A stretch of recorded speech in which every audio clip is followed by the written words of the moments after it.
Assadi, sir.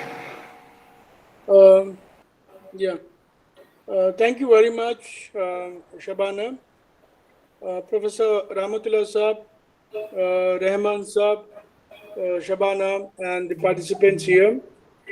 I think I have to give a break in between, I think, after 10 or 15 minutes.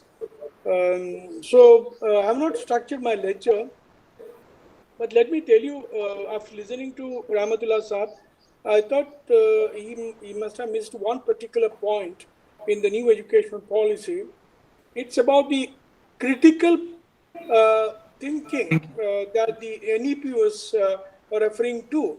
The second important thing is that that NEP was referring to the classical universities, Indian knowledge system, and classical Indian universities like the Nalanda and Takshashila.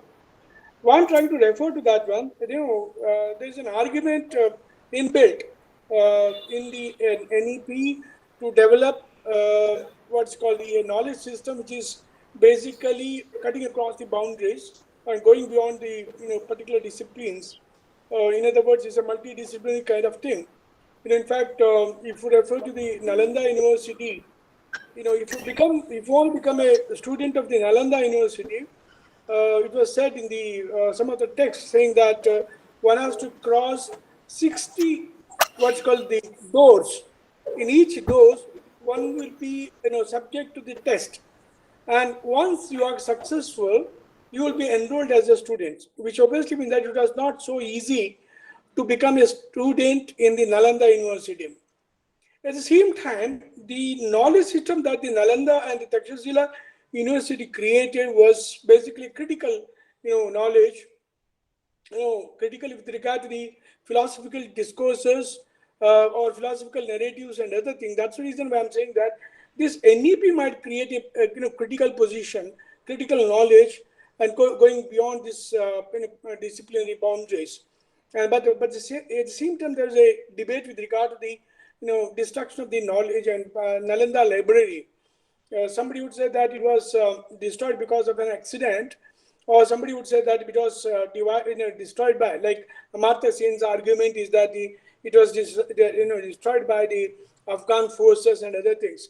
Why I'm referring to that particular thing is Nalanda and Afghan invader and the Buddhist literature. That Nalanda was basically, I would say, the center of the Buddhist learning also. Huan San came down either Takshashila or the Nalanda.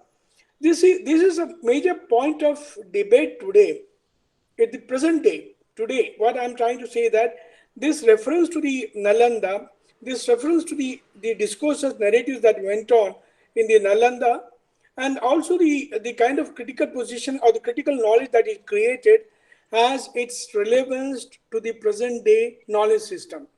I'm referring to that one because that there's a reference to the Afghanistan.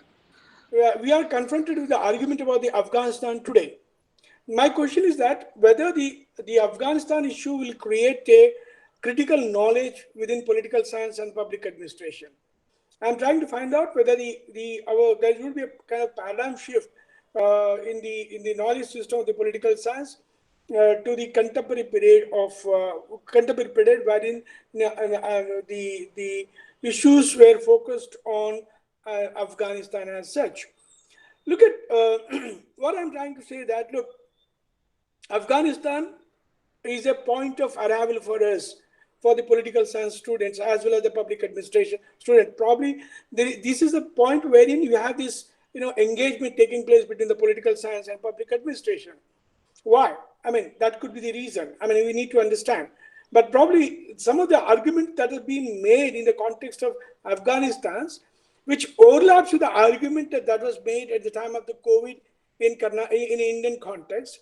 At the same time, it was also overlapping with the argument of 1990s, particularly the argument of the what is that Huntington made with regard to the clash of civilization.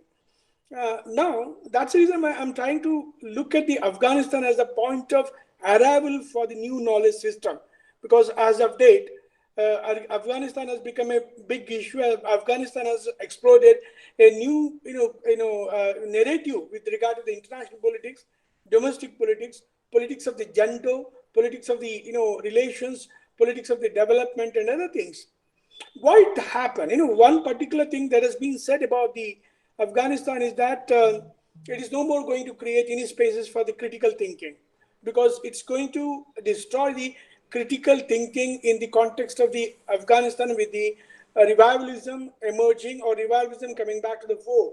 Or it is also going to completely erase the gender based rights which has been given during the earlier regime, beginning with the Karzai regime and other things. It's also said that probably we might come across again the same concept which was used in the 1980s. For example, when Soviet Union collapsed, political science is replete with the concept like the collapse of the Soviet Union, not only the collapse, but so the triumph of the capitalism. But I don't think that kind of concept will be used in the context of the Afghanistan, but the concept of resurgence of the civil society. But here, in this context, it will be treated as the resurgence of the medievalism. These two concepts might be used in a different context and the different phrases and different phases. And that's the reason why in the context of Afghanistan, the argument of resurgence becomes important in the sense that it is a resurgence of a different kind when compared to the resurgence of the 1980s.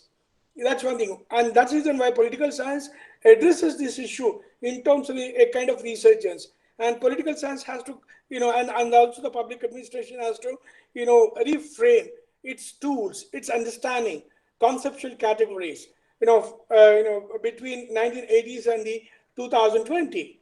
1980s, the concept was used in the context of the collapse of Soviet Union.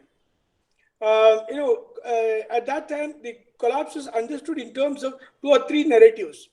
Political science did make that kind of narratives. For example, when looking at the collapse as the triumph of the capitalism, particularly it was nothing but the domination of the American liberalism. That's the reason why we have got a concept like the end of history and other things. And that's the reason why the argument of the capitalism, emerging. But we need to come back. I'm coming back to the argument in the context of the, COVID also. How political science would address this kind of emergency, these kind of issues in terms of its conceptual narratives. And at the same time, it was also said that it was a resurgence of the civil society, 1980s. But in 2020, in the context of Afghanistan, it is not the resurgence of the civil society.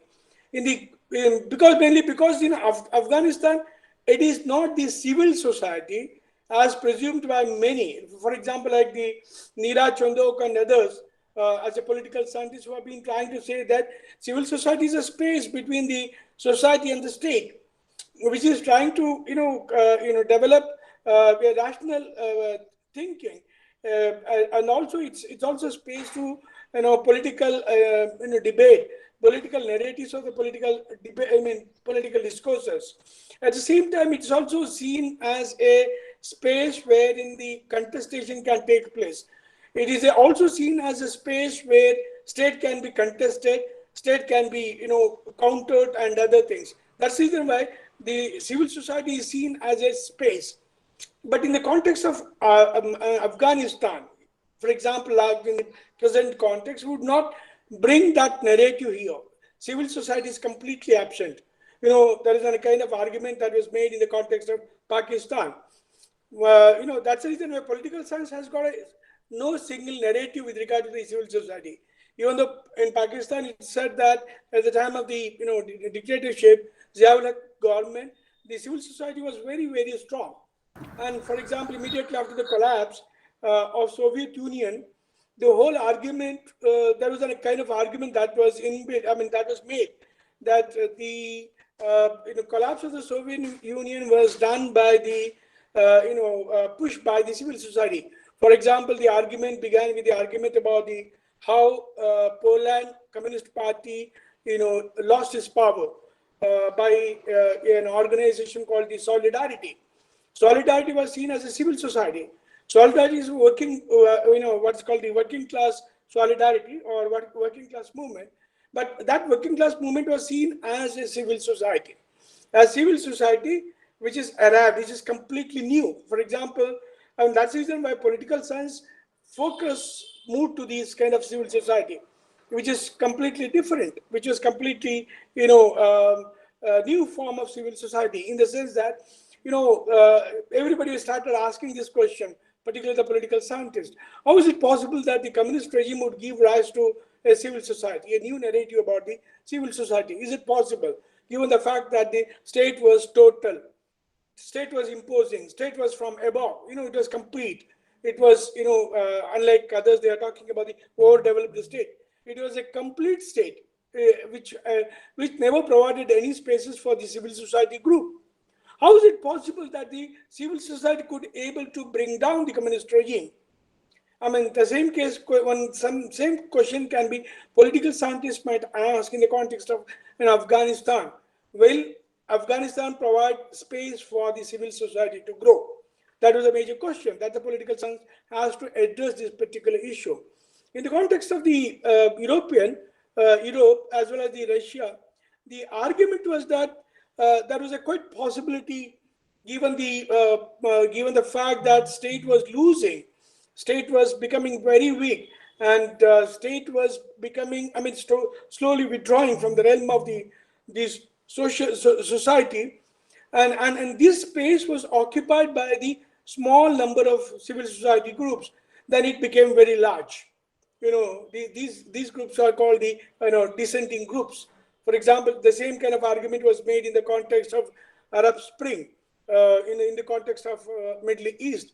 Why some of the countries, why the big dictators in the context of Algeria or Libya and other, they lost their power was the fact that the civil society emerged in the midst of the dictatorial regimes, and particularly that was called the Arab Spring. Even though Arab Spring was not castigated as a civil society, it is quite obvious given the fact that it provided ground for questioning the state. It provided ground for challenging the state. It provided ground for replacing the dictatorial regime as well as the dictators. And that's the reason why Arab Spring in the context of Middle East, or you have got the solidarity and other form of civil society in the context of the Europe, that immediately after the 1980s and 1990s, they helped in the downfall of the regimes, the downfall of the political regimes, and that's the reason why political science began to look at civil society as a major component. Even though there was a Marxist argument also, Marxist argument tried to look at the civil society as a bourgeois element, and looking at all the guilds as the civil society groups, and they would argue that all the civil society groups had the interest in what's called the eliminate speeding up or pushing up the economic interest than political interest. And that's the reason why there's a difference between the liberal and the Marxist civil society group. Why I'm trying to bring that one is that whether the political science in this present context trying to develop a new civil society as such, or trying to expand the horizons or the what's called the spaces of the civil society as such. For example, in the context of Afghanistan, it is said that Afghanistan has seen nascent growth of civil society. You need to understand the fact that Afghanistan underwent a sea change, particularly after the collapse of Najibullah government in 1980s, if I'm right, when the Soviet Union invaded Afghanistan and established its puppet regime under Najibullah. And Najibullah tried to, he tried to, what's called erase all the modernist, development that was done by the then king of Afghanistan. and then try to develop a communist regime. That was literally opposed by the American forces by supporting the Mujahideen groups and other things. And imagine this is the same America which used the argument of clash of civilization as argued by Huntington in 1990s. Let me get back to that argument because the political science was concerned about the new issues emerging at the global level. That's the reason I'm referring back to the 1980s when the Soviet Union, late 80s when the Soviet Union collapsed, that space was occupied by the America. And the whole knowledge, political science knowledge also shifted to analyze what would be the dominant paradigm that would be the issue at the global level in the political science debates. For example, they would say that in 1980s, they would say that it's a liberalism, no more the communism, no more the Marxism. So the focus was on the liberal aspects, liberalism, and particularly the individualism. So you have got the communitarian kind of argument developing in the political science. But at the same time, the narrative also shifted to the emerging, to the only one superpower. For example, like America, United States, that was treated as a unipolar world, looking at the unipolar world. But how that unipolar world came under contestation. Like for example, now the narrative, political science narrative now shifted. I think for the last 2-3 days, the narrative has been moved to looking at the American position as, defeatism position.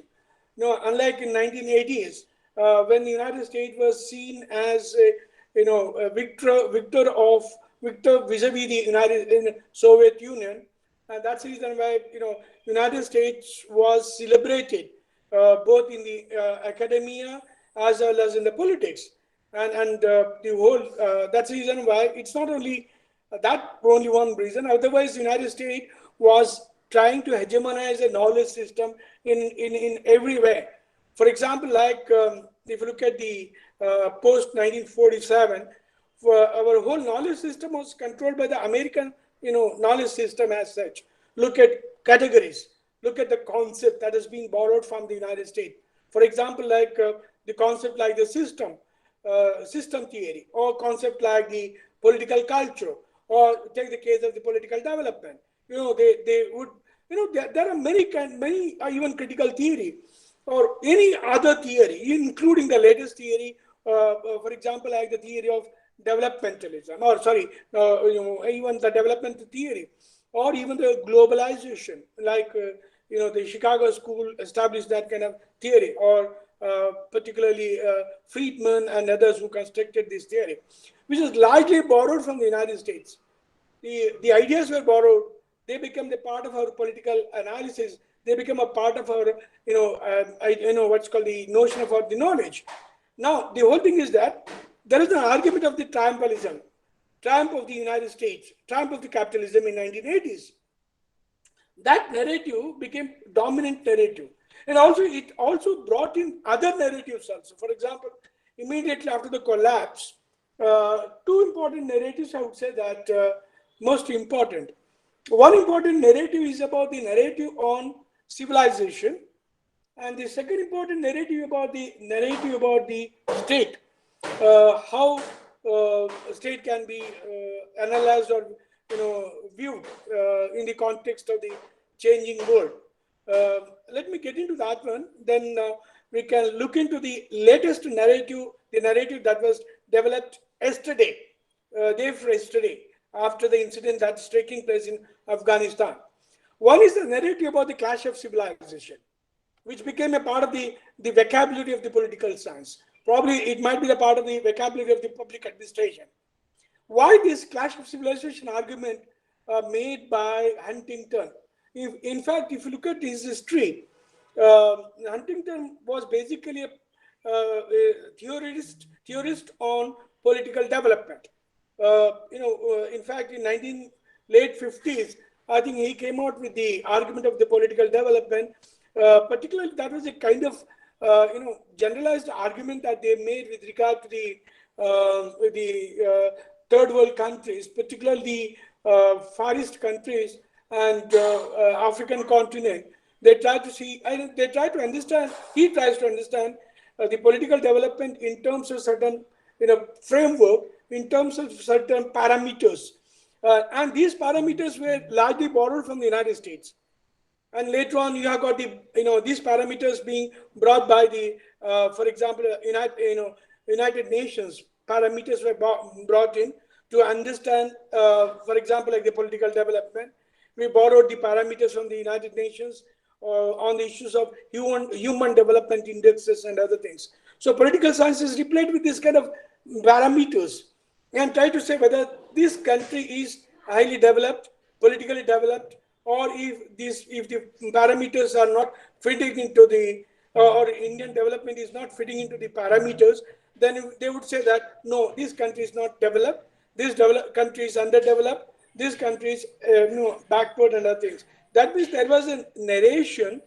At the same time, there were kind of hierarchy that was created between the countries in terms of the political development. This was done by Huntington.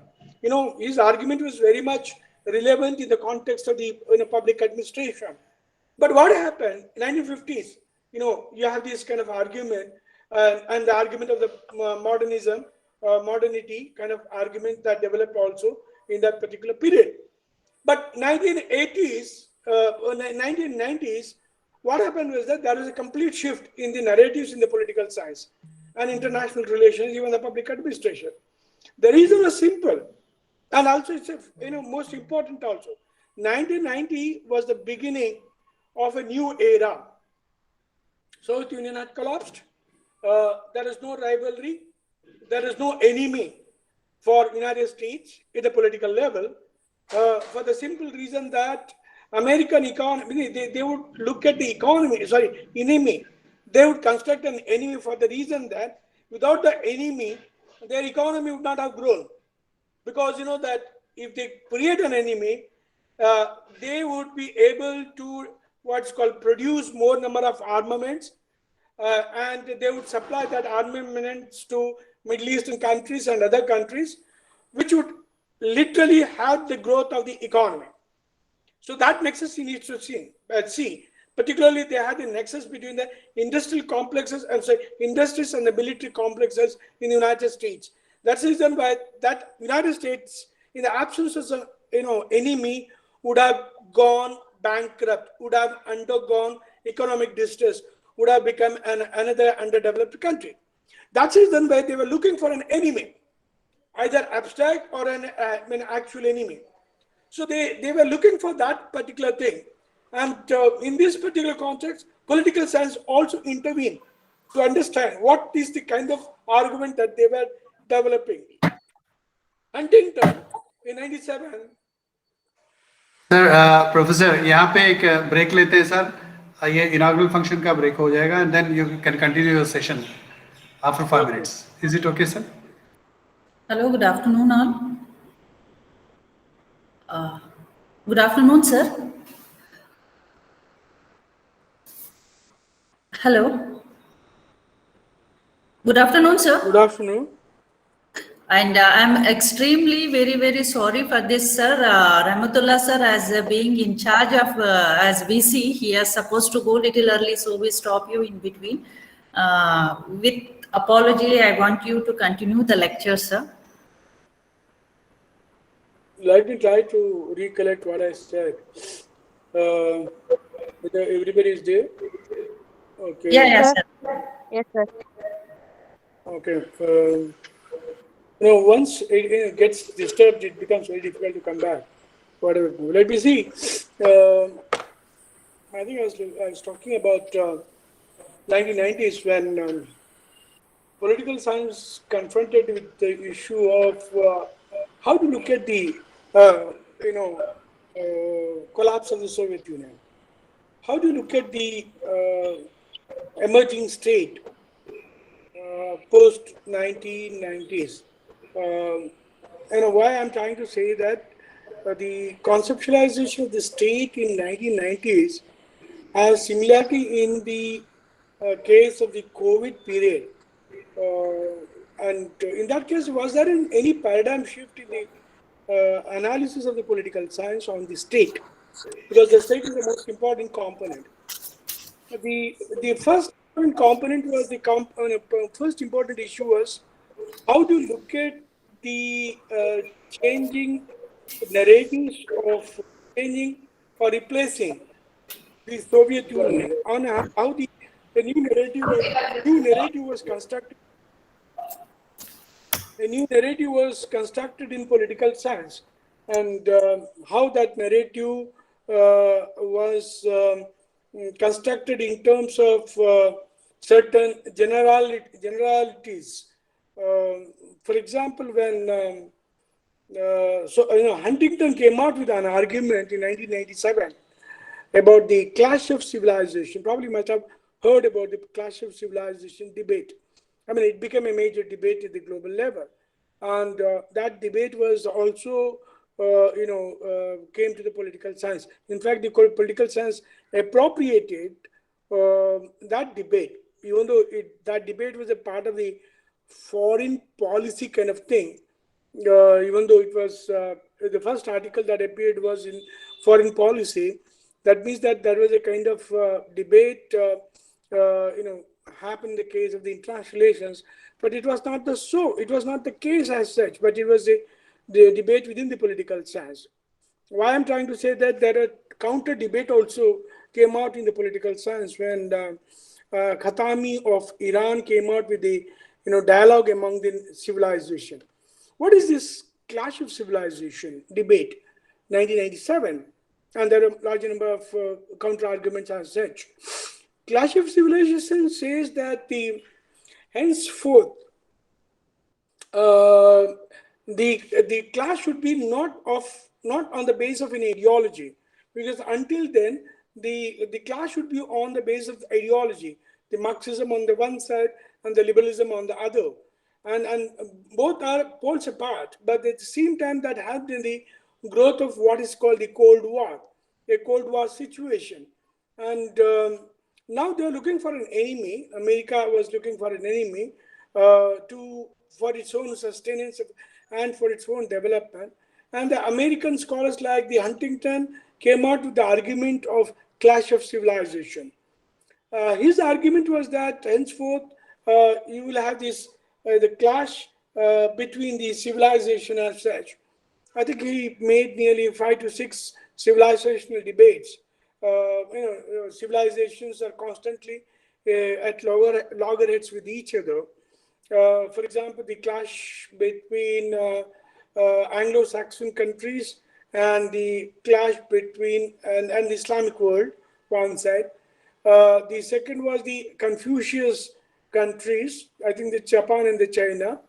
The India, Hindu civilization and the Western civilization as such. I mean, 6, 7 civilizations they came out with, but they would put all the Anglo-Saxon countries as one and Islamic world as one. But they, particularly Huntington, would argue that the clash in the coming years would be between Islamic world on one hand and the United States or the Anglo-Saxon country on the other. And they would say that in history, this was an apparent kind of thing, because in history, large number of, there were many wars took place between these two civilization world, beginning with the what is called the Great War in the 10th century as such, 4 Crusade wars, and intermittent wars between these two Western civilization, which is also called as the Anglo-Saxon civilization and Islamic civilization. They are trying to pose Islamic civilization as a uniform, homogeneous, and a single entity kind of thing, and Anglo-Saxon in the same fashion, trying to look at the Anglo-Saxon as the uniform and the single entity. But in fact, there were differences within this civilization, which each country, for example, Germans and the French, they are always at loggerheads with each other, fighting with each other and trying to, that's the reason why they are not going, they are not coming together on many issues as such. Whatever it may be, this debate this debate was taken up, and this became a major narrative in the political science. And political science later on also took up the issues about the war on terror. Why I'm trying to bring that narrative is the fact that political science went along with the political scene, changing political scene. New narratives were brought in. Two narratives were brought in. One is the failed state. Probably you might have come across the word called the failed state. Why I'm trying to bring that particular narrative of the political science is the fact that that narrative was not only to confine to the certain countries immediately after the 9/11, but also that narrative was used in the context of the recent pandemic also, and probably how that narrative might have changed in the context of the Afghanistan. Political science will appeal to the emerging state in the context of the Afghanistan. Will it be trying to call it as a theological state, theocratic state, or is it called as a failed state as such? Look at here, the political science is a term called the failed state, particularly Libya, Afghanistan, and other Wait, 3-4. wait, kindly switch off your mic, please. Wait, Reddy, kindly switch off your mic. Wait, Reddy.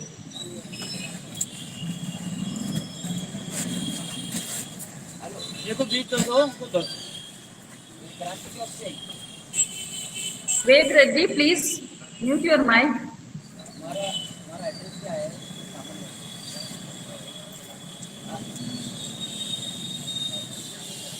Sir, you continue.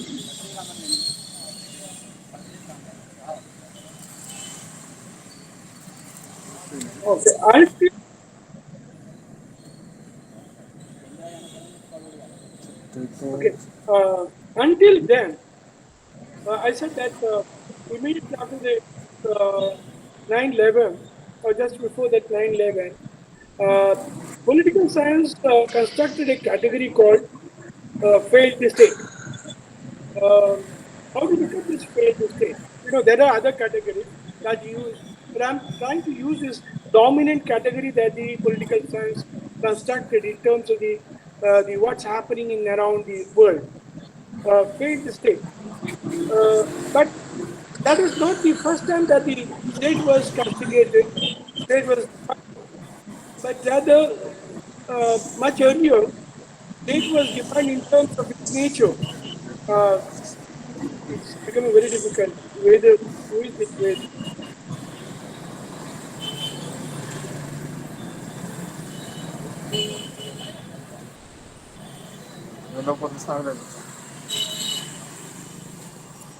There's a lot of different.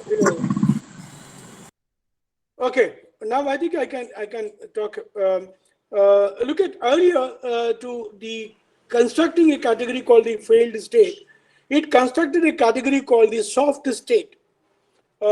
State was, for example, in the Indian context, Gunnar Myrdal coined this term, and possibly in the other parts of the world, this word soft state was constructed because state was delivering goods to those who, state was compromising each and every person or every group, and state could be able to deliver on the basis of the pressure exerted on the state. State was soft on everybody. State was not hard state. It was soft on everybody, including the terrorist groups, including the ethnic groups, including the prayer groups and other things. State was treated as soft state. But after 9/11, the analysis of the state changed suddenly. There are two kind of narratives that came out. One narrative is about failed state. The another is the hard state. And that narrative, hard state narrative, was castigated or given to the United States or the one single unipolar world, or called the American United States. It was called a strong state, formidable state, and other things. These kind of things were also used in other sense, but in the context of the post 9/11, this was castigated, and political science was constructing this kind of analysis. Scholars trying to create this category. The most important thing is that they were concerned about the failed state. For example, in the context of the what's it called, the Afghanistan, or the context of the Libya and other states, I think the one or two African continent countries, they would say that, look, these states have failed for the simple reason that they're not being able to deliver the goods to the common people or the public. Because, that's one thing, their engagement with the citizens was completely failed or collapsed.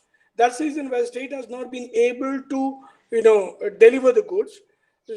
That's the reason why the state has not been able to distribute the resources equally or equitably, or state has not been able to be inclusive in nature. It has not been able to accommodate the people into its political structure, and that's the reason why state has been castigated as a failed state. Remember, this failed state concept remained tagged to the Afghanistan for many years, up till recently.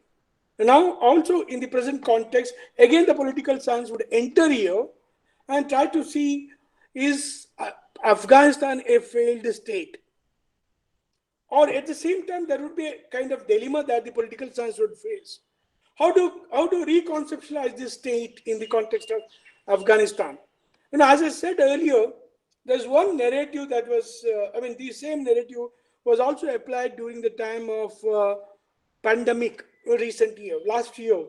There were, if I'm right, there were 2 or 3 people, scholars, who argued about India. They try to say that India is becoming a failed state. One side, they would say, it was not the political scientist as such, but they were using the vocabulary of the political science and try to say that India was becoming a failed state or failed state. One is becoming, another they are already saying that it's a failed state, or it would be become a failed state. 3 processes they are saying: failed state, it would become, and it is already a failed state kind of thing. Why they are trying to use this kind of concept? Particularly, this concept was coined by somebody from the Johns Hopkins University and also from the London's University kind of thing. Probably Indian scholars, they have not used this kind of words as of date. But in India, we try to use the concept called the governability.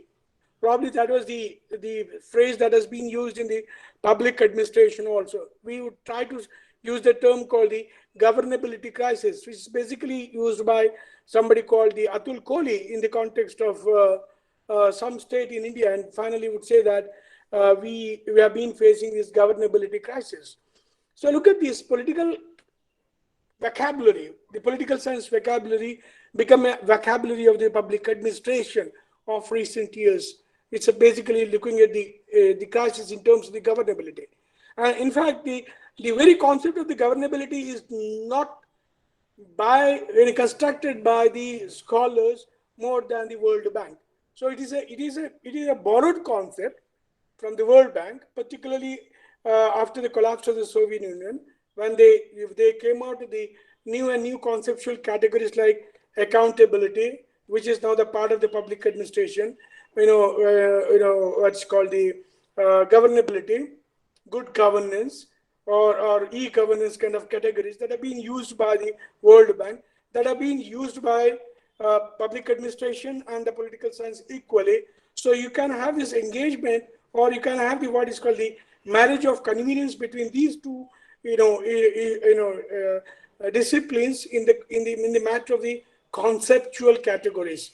Like, for example, in the context of the development, for example, developmental issues, whether the development has to be seen in terms of the political development, or is the development needs to be seen in terms of the participation or in terms of the per capita income. These kind of issues are being debated by the political science as such. But in the context of the state has a particular meaning in the political science. And as I said earlier, state was reconstructed in terms of its failure. Indian scholars, although they use a term called the governability, Indian political scientists, I would say that the London School and the what's called the John Hopkins University, they use the term called the failed state to castigate the states in the context of the pandemic. Look at in the context of the Afghanistan in post-11, they would say that they are the failed state because these states, like for example, Lebanon state was a state wherein the people were completely involved in the conflict.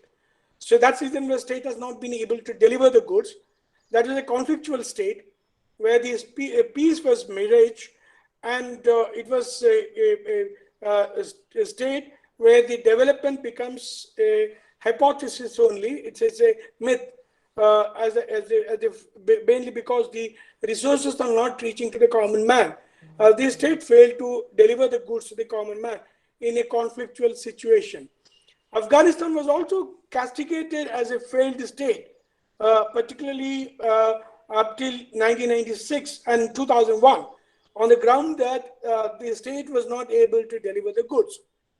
But in Indian context, state was castigated as near failed state or failing state, already failed state, or would fail state, for the simple reason that the COVID or the pandemic has not been able to has been able to create a situation where the governability becomes impossible or difficult, where it has not been able to deliver life-saving things, drugs like oxygen, drugs or the other things like the bed or even the medicine or the oxygen to the needy people at the time of the crisis. And it has not been able to address the basic issues of the hunger at the time of the COVID. It has not been able to address the issues of the employment or public goods during the time of the COVID. That's the reason they would say that India is failing. It is failed state. And that's the reason why India, once it was castigated as the soft state by the Marxist, in fact, they came out with the other notions about the state later on, like the soft state, hard state. Indira Gandhi's regime was called as the hard state, or they would also call Indian state as, dominant state, not the dominant, is a powerful state, top-down state, other kinds of state, withdrawal state. Withdrawal state was argued in the context of the globalization. I'll come back to that argument later. Whatever it may be, this conceptualization has different meaning. Now, the whole argument is again brought into the political domain and also the domain of the public policy as well as the public administration. How do you conceptualize the state in the context of the conflictual situation? I mean, if you look at the Afghanistan situation, will political science and the public administration argue in a similar fashion? For example, after the collapse after the retreat of Taliban state in 2001, that was between 2001 to 21, what is a period of resilience or period of calmness. I would say that period was suspended calmness. In this suspended calmness, how the state was interrogated by the political scientists, how the state was interrogated by the public administration. There was an argument, underneath argument, that state is slowly becoming developmental state in the context of Afghanistan, because there are many countries which came forward to establish the democratic process other than United States presence in Afghanistan. They try to say that state is now pumping huge amount of resources for the purpose of the development. But it was not called as the developmental state as such. It was, slowly developing state. Developmental state was used in the context of India, where they also argue that India is overdeveloped state in terms of the bureaucracy, in terms of its penetration. Because state was penetrating into each and every aspect of life. But in the context of the development in terms of the economic development, Afghanistan state was seen as a developing state because there is a calmness. I would call it as a suspended calmness in the context of Afghanistan, and that's the reason why the developmental schemes could able to be taken up by the Afghanistan, but with the aid of other countries. Like, for example, India pumped huge amount of money in the construction, rebuilding of the Afghanistan, particularly developing or reconstructing palace, parliamentary building, schools, hospitals, road, power stations, and other things. So it is developing state. I would call it a borrowed developing state. Basically it is borrowed. It's an aided developmental state. I would call it as an aided developmental state. That conceptualization can be brought into the public administration domain as well as a political science domain. We're trying to look at the state as a developing state. But suddenly that state collapsed. Developing state suddenly collapsed. Now the question is that what is the position that the political science would look into? How the public administration look into this kind of collapsing state? A developing state is collapsed. See, there are one or two narratives one can bring here. One is that narrative is brought, or the narrative is constructed by referring to the memories of the 1990s. For example, the 1990s is the memory where the gender rights were denied, where the freedom was denied, where the media rights were not given, where the engagement with the political system was restricted. So one argument would be that this is nothing but reformulating the theocratic state back into the African continent. So political science might reconstruct this kind of conflictual, looking at the conflictual situation, or at the same time going back to the past histories or the memories and try to reconstruct that past history in terms of the present situation, and try to argue that the Afghanistan state might emerge as what's called not a feudal state, but as theocratic state. But this theocracy would be completely different vis-a-vis the Iranian state, where the state is a theocratic state, but at the same time it believed in the parliamentary form of government. So there would be a debate taking place in political science realm to look at the arrival of the resurgence, as I said earlier in my previous argument, where I said that resurgence was the concept used. Resurgence of the civil society in 1980s, here the resurgence of theocracy again in 2021. So the state, there's a possibility of state being reconceptualized.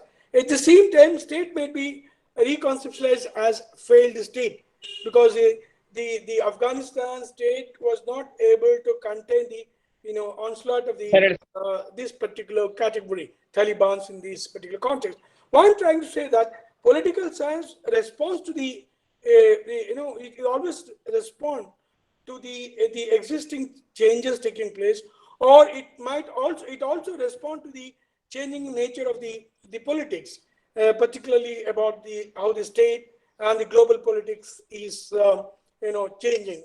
It might also reflect upon the American policy of withdrawal.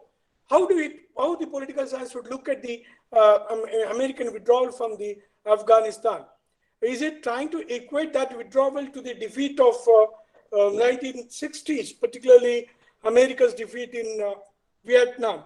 Can you call it as the what's called the honorable defeat, or is it the unglorious defeat of the United States in the context of Afghanistan, or the conflict in the context of the Vietnam? Is it reflecting the same situation of the United States in the context of the Afghanistan? See, political science intervene these kind of issues, on the political issues. At the same time, you need to understand that political science also borrows ideas from the other disciplines, try to develop its own narrative. For example, if this is the case, this is one side of looking at the political science in the present context, where political science is addressing the issues of changing nature of the politics. It also, addressing the issues of what would be the consequences of politics, or the on the issues of the multiple debates. Second important thing is that political science also borrows the ideas from the other discipline in the present context of the contemporary period. For example, this can be seen in many disciplines. For example, when Chicago School came out with the argument about globalization. Globalization was not seen as a phenomenon alone. It was seen as a phase. It was seen as a process. It was seen as a part of the larger political project. And it was seen in a different fashion as such. And in that particular context, political science could be able to borrow the ideas from different disciplines, different arguments. For example, it not only borrowed the argument of economists like Bhagavati, who tries to look at the globalization as a panacea, but also as it's a panacea. He tries to look at the panacea. Or it also borrowed the argument from scholars like Prabhat Patnaik, who tries to look at the issues in terms of the development of the late capitalism. Or even it borrows the argument of social anthropologists like Arjun Appadare, who tries to look at globalization as a phenomenon of late modernity. Or he also tries to look at the phenomena in terms of the four scapes. It also borrowed the ideas from the history. Tried to look at the globalization as had a long time process beginning with the imagined history. Or it also borrowed the ideas from the biotechnology and other disciplines. And ultimately, it constructed its own argument.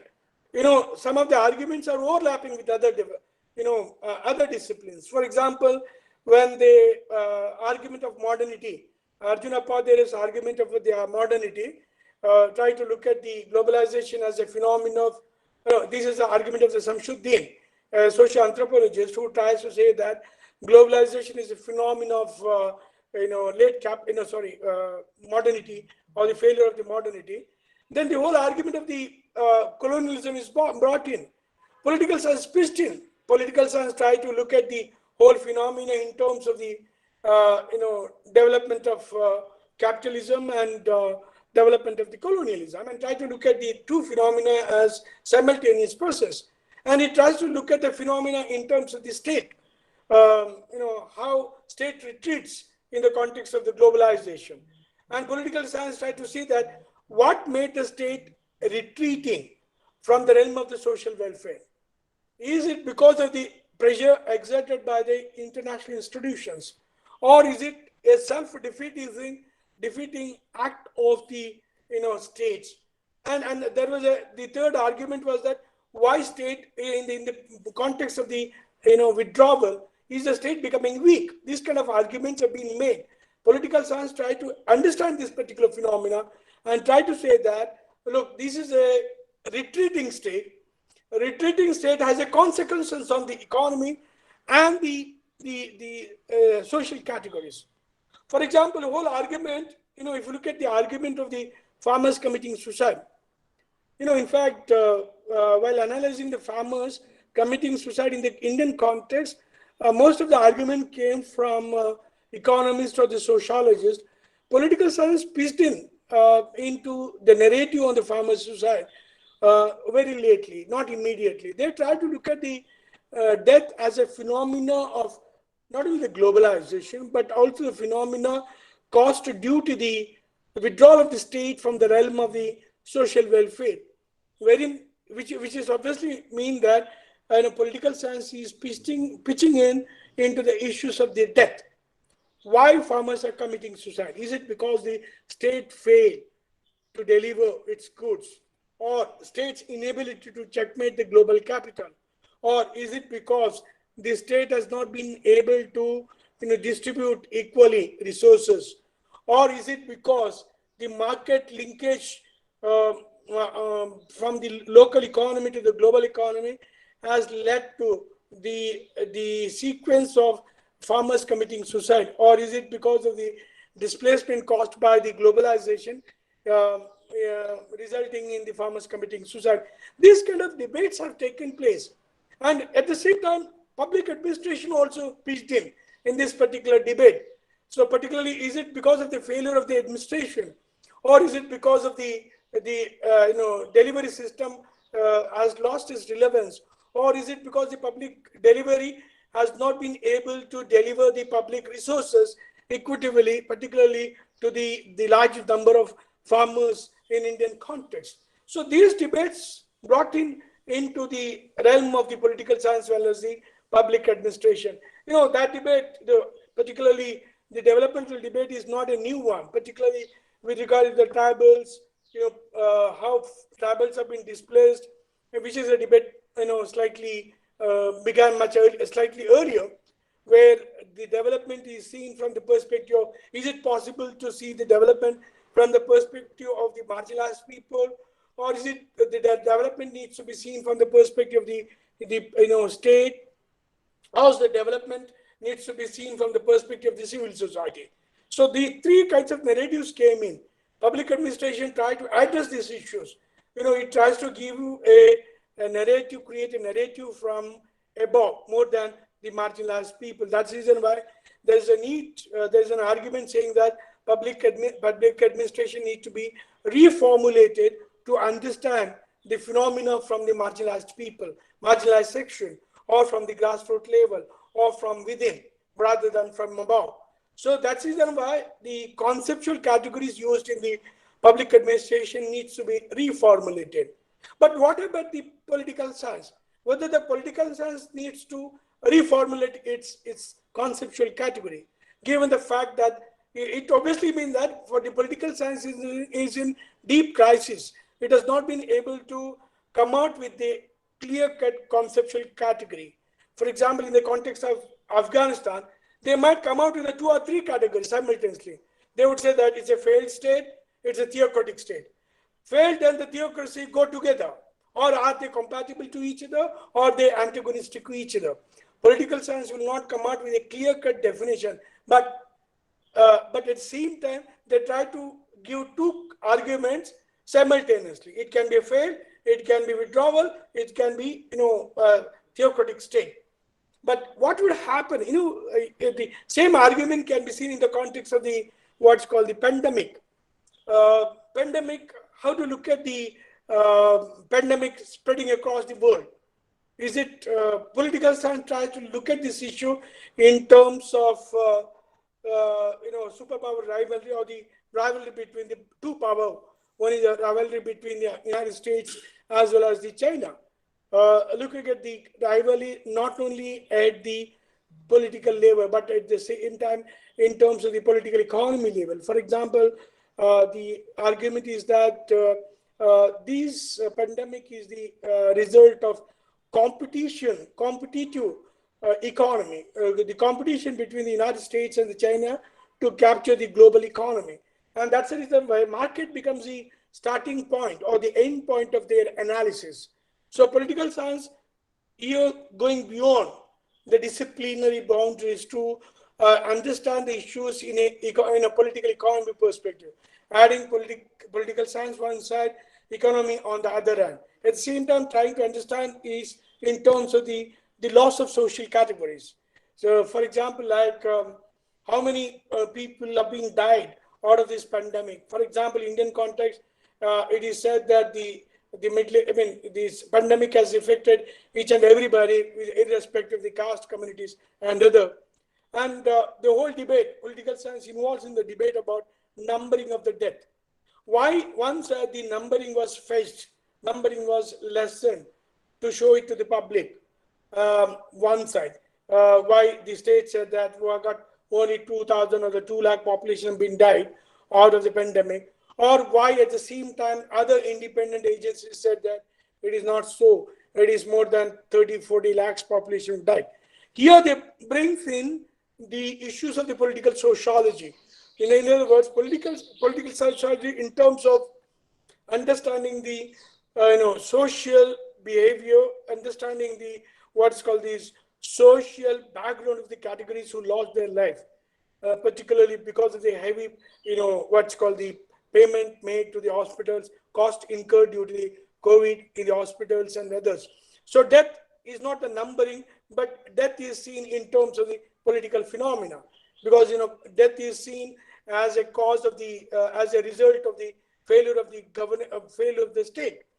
And that's the reason why political science goes beyond politics, but looks at the issues of the economy, looks at the issues of the sociology, and looks at the issues of the history and other issues. That's the reason why political science, despite the crisis in the present context, try to address the issues judiciously. And I would say that despite the contradictions, despite what's called the ambiguity in creating, constructing categories or constructing, what's called conceptual categories and other things.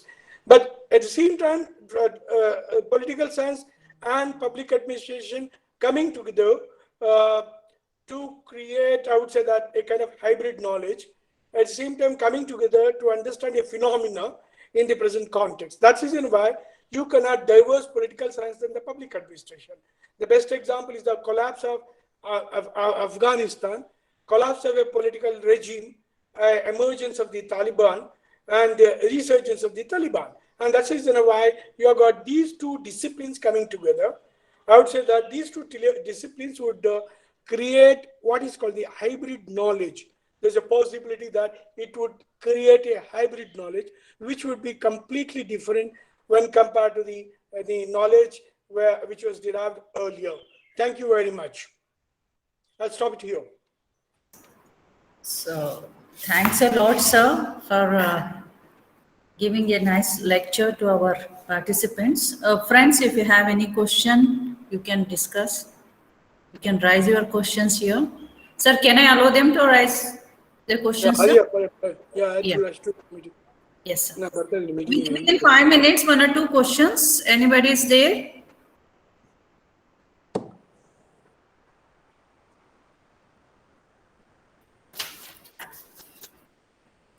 Yes. Hurry up. I can address only one question because I need to attend another meeting. Okay, tell me.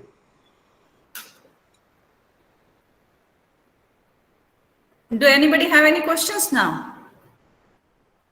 No. Sir, Okay, Fazal sir, Fazal sir. Sir, thank you so much, sir. I'm sorry in between, that break was so sudden. We'll avoid it in future. And thank you very much for giving us your time and your excellent lecture covering all the political science, perspective, contemporary political science issues. Okay, thank you. Thank you very much. Thanks a lot, sir. Thanks a lot. Thank you, sir. Participants will be reassembling at 1:50 for next session at 2 o'clock. Shabana madam, आप कुछ बोलना चाहें तो Yes, sir. Yes, sir. Sir, left हो गए क्या sir?